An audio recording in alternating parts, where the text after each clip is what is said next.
Ja, wo sind wir jetzt? Mitten in der Altstadt, im Schatten wieder von Fintmätes, mitten am Fischmarkt. Direkt am Angelegeren vom Buttermarkt. Ja, der Fischmarkt, was ist das wohl? Das ist ganz einfach zu verklären. Hier wollen sie einen offenen Fischmarkt. Hier haben sie aus der Karre raus verkauft.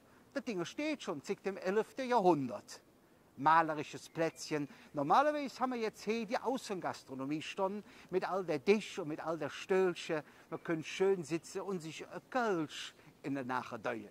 Ja, im Moment ist da noch nichts, aber demnächst ist das wieder so. Was passt jetzt hier für ein Liedchen? Natürlich von mir, das weißt du nur, wann du dran rückst.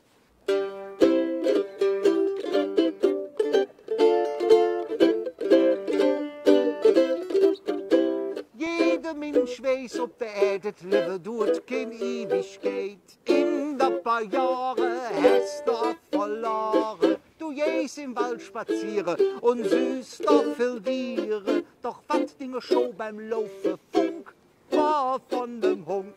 Du weißt es nicht genau. Doch die Näschen mit die schlau.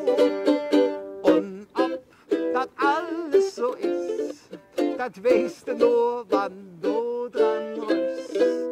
Ding Ohren bruchen, meistens ein Brill, doch die Näschen, das weiß viel. Und ob das alles so ist, das weißt du nur, wann du dran rührst.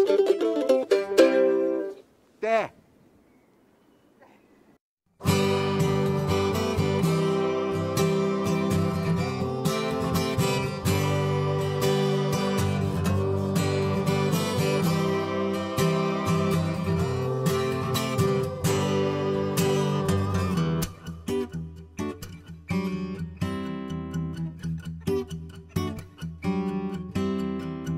Ze schwaanden al van normaliteit.